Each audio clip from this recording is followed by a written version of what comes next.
জাহিলিয়াতে নিমজ্জিত আরবের আকাশ আলোকিত করে আজ থেকে 1400 বছর আগে আবির্ভূত হলেন একজন মহামানব। জড় কাঠ পাথরের সামনে মস্তক অবনতকারী মরুবাসী আরবদেরকে তিনি বললেন, জাগো, জেগে ওঠো। তন্দ্রাচ্ছন্ন মানুষগুলো জেগে উঠল।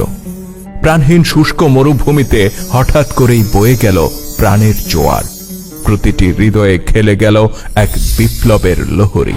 প্রতিটি আত্মায় জন্ম নিল একটি বিশ্বাস, ইসলাম মোদের মুক্তির পথ, মোহাম্মদ মোদের মুক্তির দিশারি, আল্লাহ মোদের একমাত্র প্রভু।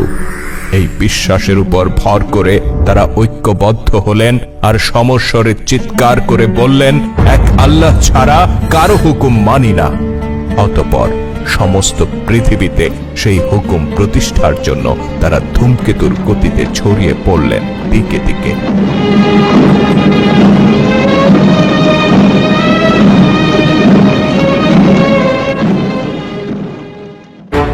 আল্লাহর জমিনে আল্লাহর সত্য দিন প্রতিষ্ঠার এই আপোষহীন মানসিকতা তাদের শিরে পরিয়ে দিল বিজয়ের মুকুট।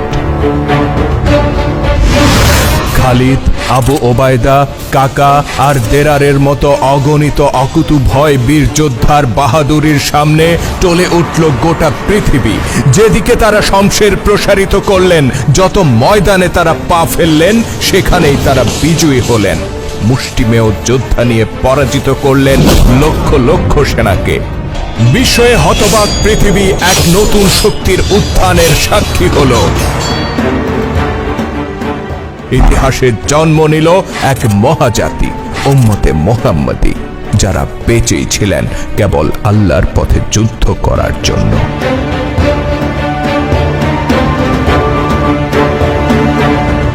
কেবলই কি পুরুষেরা? না, উম্মার নারীরাও এই সংগ্রামে রাখলেন সমান ভূমিকা। তারাও ছুটে গেলেন রণাঙ্গনে। গান আর কবিতা শুনিয়ে পুরুষের হৃদয়ে দিলেন অপূর্ব প্রেরণা।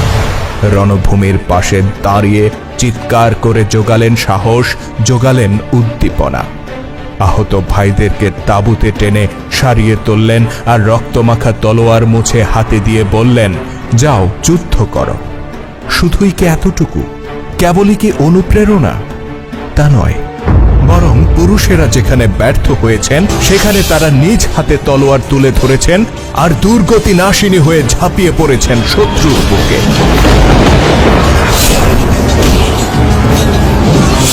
কখনো বা কেবল তাঁবুর খুঁটি দিয়ে পিটিয়ে মাঠ ছাড়া করেছেন প্রতিপক্ষের যোদ্ধাদেরকে। তারা রক্ত দিয়েছেন, কিন্তু নিজের সম্ভ্রমে হাত দিতে দেননি কাউকে। তারা জীবন দিয়েছেন, তথাপি দাসত্বের অভিশাপ স্বীকার করে নেননি। উহুদের গল্প আমরা সবাই জানি। মাত্র 700 যোদ্ধা নিয়ে 3000 শত্রুর মোকাবেলা করেছিলেন আল্লাহর নবী। নববলে বলিয়ান, নবজাগরণে জাগ্রত এই 700 যোদ্ধা ছিলেন 7000-এর সমান। যুদ্ধ যখন শুরু হলো, 700 কণ্ঠ যখন একসাথে আল্লাহু আকবার ধ্বনিতে হুঙ্কার দিল, গোটা উহুদ প্রান্তর যেন কেঁপে উঠল। আল্লাহ ও তার নবীর জন্য জীবন উৎসর্গ করতে আসা মৃত্যু ভয়হীন সাহাবীদের প্রচণ্ড আক্রমণের সামনে পালাতে শুরু করল কুরাইশরা। অতঃপর মুসলিম বাহিনী ব্যস্ত হয়ে পড়ল বিজয় উদযাপনে। তবে এই বিজয় উল্লাস খুব বেশিক্ষণ স্থায়ী হয় না। পেছন দিক থেকে মুসলিম বাহিনীকে সুরক্ষার দায়িত্ব ছিল একদল তীরন্দাজের উপর। নির্দেশ ছিল কোনো অবস্থাতেই নিজেদের অবস্থান থেকে সরে আসবে না। কিন্তু যুদ্ধ শেষ হয়ে গেছে এমনটা ভেবে তারা সেখান থেকে সরে আসেন আর ছুটে গিয়ে বিজয় উৎসবে শামিল হন। মনে হলো যেন এরই অপেক্ষায় ছিল কুরাইশরা। তাদের দ্রুতগামী অশ্বারোহী দলটি পেছন থেকে অপ্রস্তুত মুসলিমদের উপর হামলা করে বসে আর পলায়নরত কুরাইশরাও ঘুরে দাঁড়ায়। মুহূর্তের মধ্যে বদলে যায় পরিস্থিতি। চারিদিক থেকে সংখ্যায় 4 গুণ প্রতিপক্ষের হামলার মুখে দিশেহারা হয়ে পড়ে মুসলিম ফৌজ। বাহিনীর শৃঙ্খলা ভেঙে পড়ে আর সৈন্যরা ছত্রভঙ্গ হয়ে যায়। কেউ বা পালিয়ে আশ্রয় নেয় উহুদ পাহাড়ে। অথচ আল্লাহর নবী তখনও রণাঙ্গনে উপস্থিত। কুরাইশদের যত আক্রোশ, তার সবটাই ছিল আল্লাহর নবীর প্রতি। সেই আক্রোশ থেকে তারা তাকে হত্যার চেষ্টায় সর্বশক্তি প্রয়োগ করে। কুরাইশ যুবকরা তাকে ঘিরে ধরে আর একযোগে হামলা করে। এ সময় আল্লাহর নবীকে রক্ষা করতে প্রাণপণ যুদ্ধ করে যাচ্ছিলেন অল্প কয়েকজন সাহাবী। দূর থেকে এই দৃশ্য দেখতে পান যুদ্ধাহত সাহাবীদের সেবায় নিযুক্ত একজন নারী। পরিস্থিতির ভয়াবহতা আন্দাজ করে তিনি হাতের মশক ছুঁড়ে ফেলে দেন আর ধনুক হাতে ছুটে যান রাসূলের কাছে। তীব্র বাণ বর্ষণে তিনি একের পর এক শত্রুকে ঘায়েল করেন আর নিজেও আহত হন। ধনুকের স্বর ফুরিয়ে গেলে তিনি তলোয়ার হাতে তুলে নেন আর সম্মুখ যুদ্ধে অবতীর্ণ হন। এরই মধ্যে নিজের পুত্র আব্দুল্লাহকে আহত অবস্থায় পড়ে থাকতে দেখে তিনি তার কাছে ছুটে যান।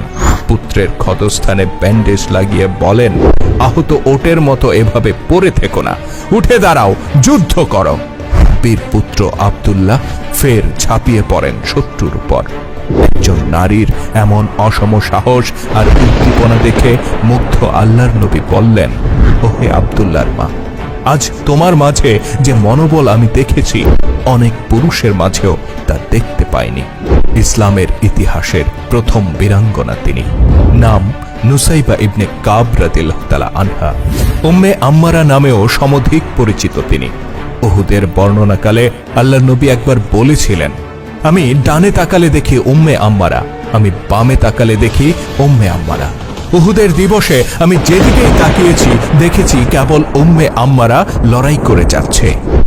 সেই উহুদ থেকে শুরু। উম্মতে মুহাম্মদীর গর্ভে এরপর কালে কালে যুগে যুগে জন্ম নিয়েছেন অগণিত উম্মে আম্মারা। মুসলমানের তলোয়ার যতকাল শানিত ছিল ততকাল এই ধারা অব্যাহত ছিল। বীর ভগিনী খাওলা, বীর জায়া হামিদা বানু, বীর কন্যা মাহতাবান, বীর বালা সৈয়দা খাতুন, বীর সুলতানা রাজিয়া, বীরাঙ্গনা চাঁদ সুলতানা, বীর যুবতী নূরজাহান বেগম, কতজনের কথা বলবো। আজ শুধু আর একজনের কথা বলি। আবু বকর তখন খলিফার দায়িত্বে। আরবের সীমানা পেরিয়ে পারস্য ও রোমান সাম্রাজ্যের বিরাট অঞ্চল খেলাফতের অধীনে। একের পর এক যুদ্ধ জয়ের মধ্য দিয়ে সেই মানচিত্র ক্রমেই বৃদ্ধি পাচ্ছে। আর দুর্দণ্ড প্রতাপে উম্মার এই জয়যাত্রায় নেতৃত্ব দিচ্ছেন আল্লাহর তলোয়ার খালিদ বিন ওয়ালিদ রাদিয়াল্লাহু তাআলা আনহু। খালিদ তার বাহিনী নিয়ে যেবার দামেস্ক শহর অবরোধ করেছিলেন, ওই সময়কার একদিনের ঘটনা। মুসলিম নারীদের একটি দল মূল সেনাবাহিনী থেকে খানিকটা বিচ্ছিন্ন হয়ে পড়ে। প্রকৃতিতে তখন অন্ধকার নেমে এসেছিল। ঠিক এ সময় খ্রিস্টানদের একটি দল পেছন থেকে ওই নারীদেরকে আক্রমণ করে এবং ঘিরে ফেলে। অতঃপর তাদেরকে বন্দী করে দামেস্কের দুর্গে নিয়ে যেতে উদ্যত হয়। কিন্তু খ্রিস্টান দলটি ধারণা করতে পারেনি এরা উম্মতে মুহাম্মদীর নারী, এরা অবলা নয়। আক্রান্ত নারীদের মাঝে একজন ছিলেন সাহসিকতায় অনন্যা, বীরত্বে অতুলনীয়া। রাতের অন্ধকারে এভাবে কাপুরুষের মতো একদল সৈন্যকে মায়ের জাতির উপর থাবা বসাতে দেখে তিনি যেন আগ্নেয়গিরির মতো ফুঁসে উঠলেন। অন্ধকারে বাঘিনীর ন্যায় চোখ দুটি তার সহসা জ্বলে উঠল। সঙ্গিনীদের উদ্দেশ্যে চিৎকার করে বললেন, আজওয়ারের কন্যা খাওলা আমি, বীরশ্রেষ্ঠ দেরারের ভগিনী আমি। আজকে দামেস্কের এই উন্মুক্ত প্রান্তরে হয় শত্রু সৈন্য নিপাত করে নতুন কীর্তি গড়ে তুলব, নতুবা মৃত্যুকে আলিঙ্গন করে নেব। খ্রিস্টানের বন্দিনী হয়ে তাদের বিলাসের দাসী হতে রাজি নই আমি। ভগিনীগণ, তোমরা আমাকে অনুসরণ করো।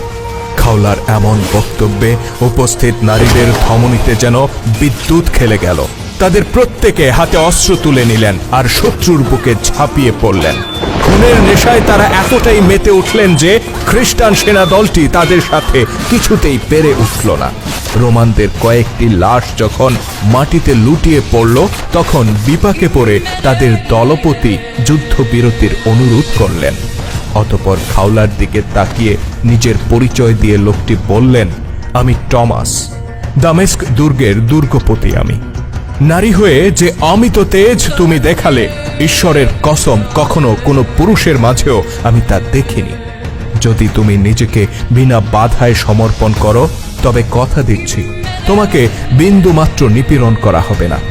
দাসী হিসেবে নয়, বরং তোমাকে আমি নিজের রানী হিসেবে গ্রহণ করতে চাই।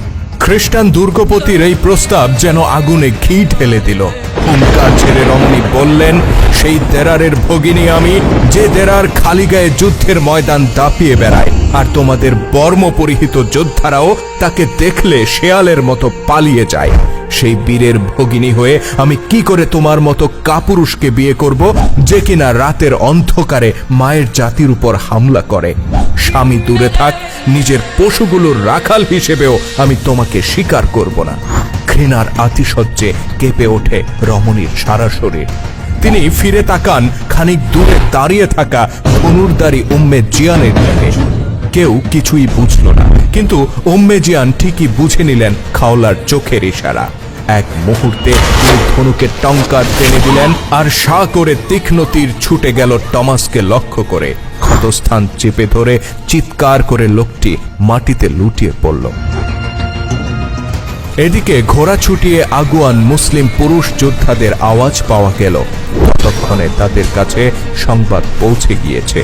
খ্রিস্টান দলটি সেনাপতির সুরক্ষার চিন্তা বাদ দিয়ে বরং নিজেদের প্রাণ রক্ষা করাকে কর্তব্য মনে করল, আর অন্ধকারে গা ঢাকা দিল।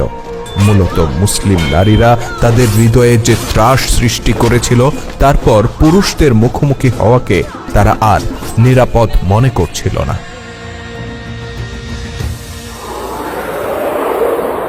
1400 বছর পেরিয়েছে উম্মার সেই বীরত্বমাখা ইতিহাসের।